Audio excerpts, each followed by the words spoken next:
Hoy vamos a hablar de viajes, viajes increíbles. Y en este caso es el increíble viaje del alfabeto, el origen de las letras que usamos a diario. Es muy interesante el tema. Es interesante sobre todo porque es algo que la mayoría, creo yo, por lo menos hablo por mí, no nos lo cuestionamos prácticamente en toda nuestra vida, ¿no? Es algo con lo que prácticamente nos criamos, ni bien ponemos un pie en una escuela, vemos el abecedario generalmente colgado por lo pronto en el aula de primer año de escuela. Es un clásico que las maestras coloquen por allí el abecedario, las mayúsculas, las minúsculas, las cursivas, ¿no? La imprenta. Y hoy les vengo a contar que eso que todos vimos en nuestro, por lo pronto, primer año escolar, tiene sus orígenes por allá, por el Nilo. Tiene sus orígenes en el antiguo Egipto. Tiene sus orígenes en otro sistema de escritura muy distinto al nuestro, que es el de los jeroglíficos. Entonces, primero repasemos esta idea de que no hay una sola forma de escribir una lengua. Bien. Nosotros utilizamos un alfabeto que lo que intenta hacer es representar sonidos, ¿sí? Por supuesto que hay excepciones que se deben a cuestiones históricas, pero esa es como la premisa del alfabeto romano latino. Después hay otras lenguas, por ejemplo el japonés, que además de utilizar grafemas para representar sonidos, también utiliza grafemas, dibujitos, quiero decir con esto, para representar ideas, ¿sí? Como puede ser la idea de amor, agua, son lo que se llaman logogramas. Y después hay sistemas de escritura que se basan en pictogramas como los jeroglíficos, ¿sí? Esto de que veo un sol dibujado, algo parecido a un sol, y que efectivamente hace referencia al sol. Tengo una pregunta.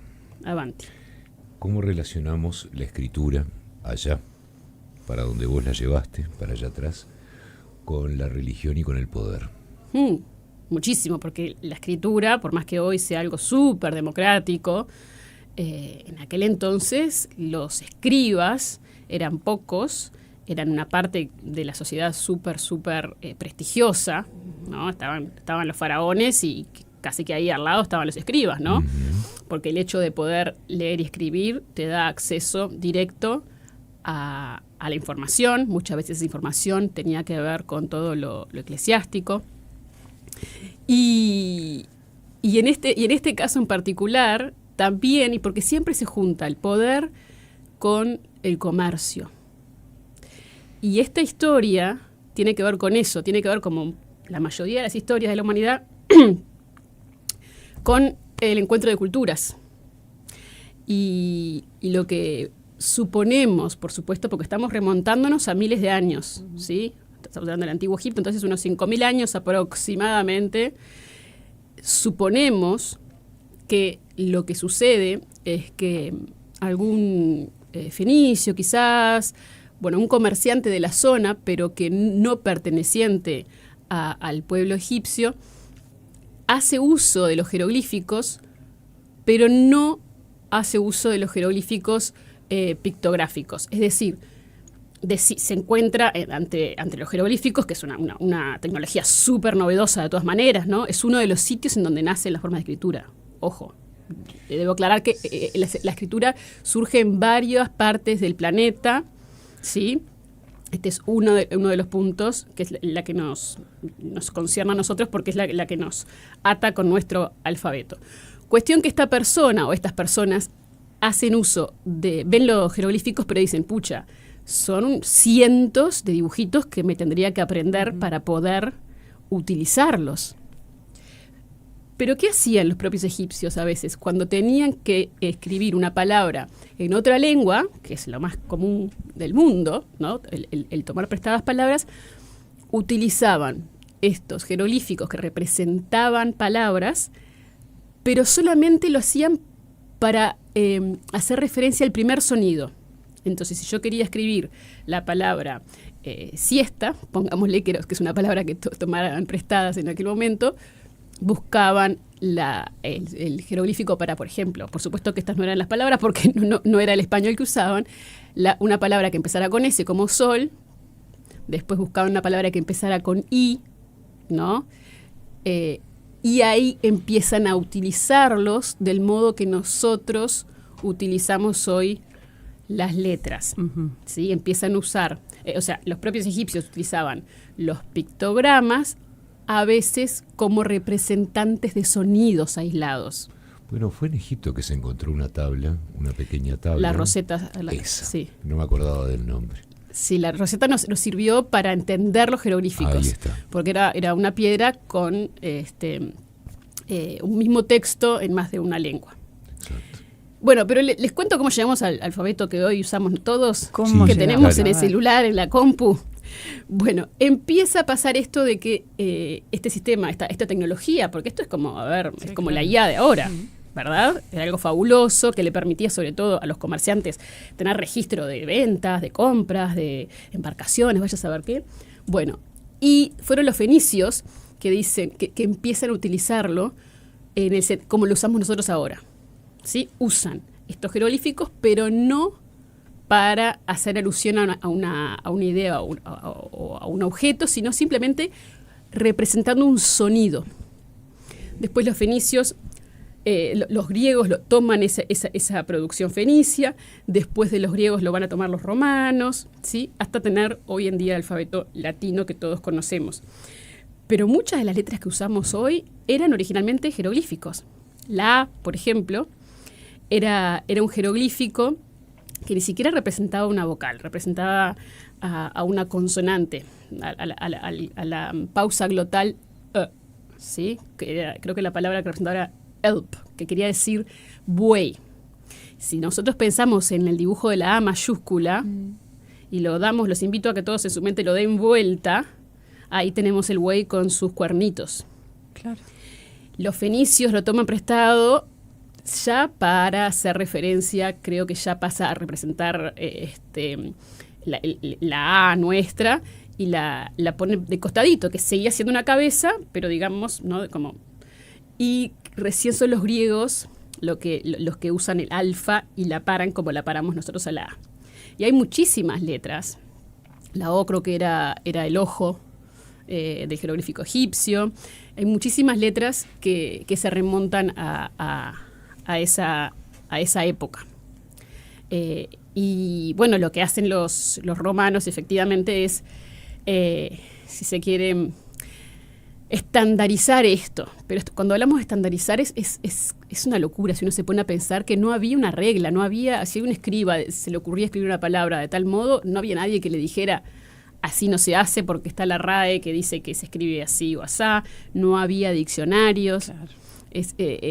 Después estaba el cambio lingüístico, que siempre está presente, entonces se pronunciaban distintas las palabras, y qué hago con la letra, la cambio, porque necesitamos tener también una consistencia para comunicarnos con los textos a través de los tiempos. No, y convengamos que estoy adivinando que en tiempos de paz habría un intercambio cultural totalmente fluido.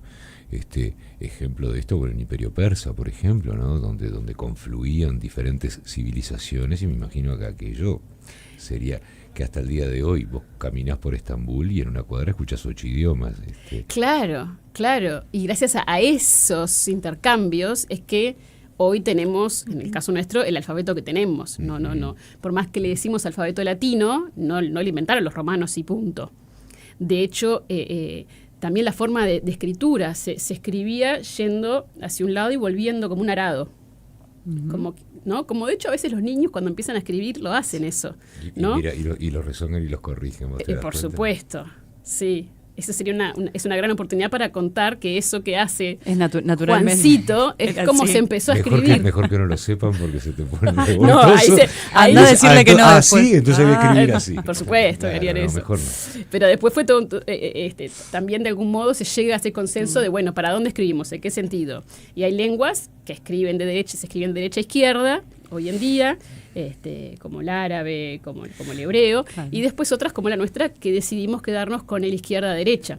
Pero también me dirán, los oyentes estarán diciendo que también hay lenguas que escriben de arriba hacia abajo. También, es verdad eso. Y todas esas cuestiones no dejan de ser consensos, ¿sí? Que si uno se imagina ese momento en donde la comunicación no es lo que es ahora, ¿cuánta gente participó de eso? Bueno, ¿no? eso te quería comentar, Ileana, porque me llama muchísimo la atención cómo con el paso del tiempo se van creando los consensos naturalmente o decanta todo en un consenso que después es lo que perdura en el tiempo y llega hasta nuestros tiempos hoy, ¿no? Pero ¿qué es lo que, claro, cómo va decantando todo y cómo van ganando unas cosas, cómo le van ganando lugar a otras, ¿no? Y cómo, bueno, se establece que esta letra es esta letra, que suena así, todo, el grafema, el fonema, todo, ¿no? Pero ¿hasta dónde es un consenso que hacemos como sociedades de un modo inconsciente, si se quiere? Porque acá no había instituciones, y ya sabemos que cuando viene una institución a decir esto se hace así, claro, señores, no nos gusta. ¿Sí? Lo mismo pasa cuando con el fenómeno, antes eran siempre todas mayúsculas. El alfabeto era todo en mayúsculas. Si no piensa en el alfabeto griego, no piensa bien en esas letras grandes. Y de hecho la minúscula nace del proceso que se llama cursivización, que no era otra cosa que la vieja y querida necesidad de los escribas de copiar más rápido, más fluido, ¿no? Más fluido los textos, claro, ahorrando tiempo y energía. Entonces empiezan a hacer las letras más chiquitas y las empiezan a unir entre sí. Y ese proceso de cursivización deviene en las minúsculas. Y después hay una cuestión ahí estética, creo que cuando se hacían los libros, de todas maneras, por más que se escribiera en minúsculas, se mantenía el principio. ¿Vieron esa idea de la escritura medieval que tenemos, sí, del texto, en donde la primera letra es mucho más grande, es enorme, sí, y es claramente una mayúscula, sí, de estas letras de bloque bien cuadradongas? Bueno, entonces esa A mayúscula que después seguía con minúsculas. Y después en algún momento alguien dice, y si a las nacionalidades o si a los nombres propios los escribimos con mayúsculas, y de algún modo cuadra. Eso depende, por supuesto, de las culturas. La cultura alemana escribe todos los sustantivos con mayúscula. Nuestra cultura hispanohablante no tuvo esa elección. También está la cuestión de los puntos y las comas. En sus orígenes no escribíamos con puntos y comas. Sí, era todo un continuo, hasta que alguien dijo, che, si ordenamos esto... Esperen que no se entiende. Claro. Es muy interesante, Ileana. Y uno a veces se pregunta también, capaz que me estoy yendo de tema seguramente, todo esto, como otras tantas intervenciones humanas, de alguna manera también forjan nuestra evolución como especie, ¿no? Desde lo cerebral hasta lo físico. Sin duda, sin duda. Yo creo que la escritura...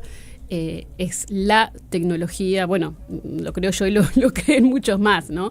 De hecho, empezamos a contar la historia, la historia se cuenta como tal desde que tenemos una forma de registrar nuestros pensamientos, de registrar los hechos. Ahí hay un cambio brutal en términos de la historia del ser humano. Cambio que, bueno, en este particular caso que nos convoca hoy del abecedario, uno se pregunta hasta dónde terminó todo ese proceso, ¿no? Porque hoy uno piensa que con los teclados, ¿no?, que tenemos ya es como, bueno, esto no va a cambiar. Pero por otro lado, surgen cuestiones que hemos discutido ya, como los emoticones, los emojis, las abreviaciones, así como los fenicios, cuando toman prestados estos jeroglíficos, omiten las vocales, algo a ellos les funcionaba, pero nosotros también a veces lo hacemos, lo de omitir las vocales, yo qué sé, en por qué, por ejemplo, sí, o la abreviación de Montevideo, como MVD, también funciona, sí, eso, ¿no? Entonces el hecho de que ahora tengamos una estandarización bastante firme del abecedario no quiere decir que no estemos desarrollando otras formas de escritura. Los propios números, los números arábigos, si nos ponemos a pensar, son logogramas. O sea, no solo tenemos nosotros como hispanohablantes, no solo tenemos un sistema de escritura con alfabeto. El alfabeto, claro, un dibujito es un sonido para el español, ¿verdad? Pero cuando vemos un número escrito con número arábigo, el número 7, ahí lo que estamos haciendo es una forma de escritura logográfica. Porque yo veo el dibujo 7 o veo un 1 y pienso en la idea de 1. ¿Sí?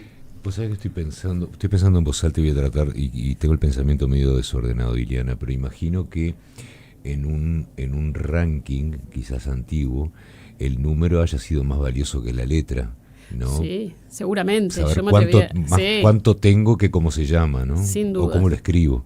Sin duda, sí. Y también ahí está la competencia, ¿no? De los números romanos con los arábigos. Exacto. Creo que estamos todos de acuerdo acá que los números arábigos son mucho más prácticos que los romanos, ¿no? Por lo pronto creo que se aprenden más rápido. Pero qué loco esto de que así que utilizamos, ¿no? Diferentes técnicas de escritura, ¿no? O sea, nosotros mismos a veces no nos imaginamos utilizando pictogramas o logogramas, pero utilizamos pictogramas cada vez que mandamos un corazoncito o una carita Exacto. feliz con el celular. Lo mismo sistema que ha estado utilizando el ser humano por siglos. ¿Sí? No solamente usamos el alfabeto. Me río porque en estos procesos de primero de escuela en el que están nuestros niños, está siempre la pregunta de, bueno, la A es esta, la B, bueno, está. ¿Y por qué? ¿Y por qué se escribe así? La A me sirve de ejemplo y lo voy a usar, pero para cada letra está y cómo ellos tratan de acordarse de la forma y cuál es y todas las técnicas que hay para tratar de hacerles acordar con qué asociar determinados sonidos, ¿no? Sí. Pero terminás estableciendo una convención que ellos buscan la explicación desde el aprendizaje también, ¿no? Y eso de lo que dijiste de la letra A es genial. Sí, además es bien claro, ¿no? Claro. De hecho, si uno... Voy a tener que buscar la explicación para las demás. para el resto. Claro. Sí, para las demás. Algunas vienen de las palabras puertas. Ahora me acuerdo, creo que es la... Después te pido La otra E explicación. es el jeroglífico ese que todos tenemos en nuestra mente, el macaquito caminando como Sí, levantando los brazos. sí. Y Me sirve. Y creo que se representaba ya la secuencia Hey. Y después cuando los griegos lo toman, lo tuercen un poquito y le llaman el epsilon. El epsilon, Que claro. creo que epsilon en griego quiere decir algo así como E desnuda o Ei desnuda, porque sacaron el sonido inicial que el griego no precisaba. Bueno, pero hay historias detrás de las letras.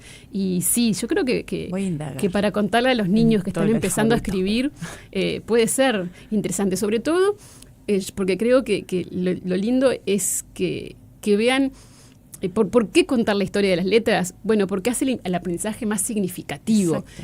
Que los expertos en educación siempre dicen que eso es lo que importa, ¿no? El que estoy aprendiendo algo que tiene un sentido. Y no es porque sí. Y no es porque sea así Exacto. y dibujas la desde arriba para abajo con los palitos para la derecha, porque quizás Porque no aparte siempre de repente estuvieron te para la dicen, derecha. no, pero yo quiero hacerla de esta manera. No, la convención es así. ¿Y Pero el por qué? Porque hay un motivo. Bueno, porque... pero por otro lado, cuando la dibujan el efecto espejo famoso, Sí. en este momento histórico en el que se dibujaba en el sentido como un arado, que decíamos hoy, bajando, ¿no? Y yendo para el lado para el otro, se hacía muchas veces ese efecto espejo. Mirá. Entonces, pero no, Cairo tiene razón, tampoco iluminamos Vamos a no demasiado a abrir los esa puerta pequeños, porque si no después, nos claro. hacen un piquete No. después y nos dicen Explican, no todo estoy escribiendo válido. espejo como los arábigos. Estoy- ¿Con qué necesidad? Es porque yo lo digo y se terminó. Así.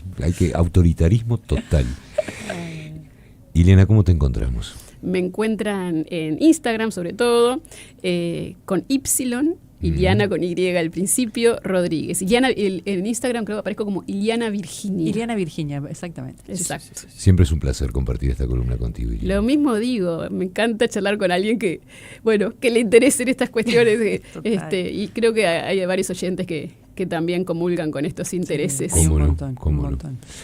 Era la columna de Ileana Rodríguez aquí en Viva la Tarde.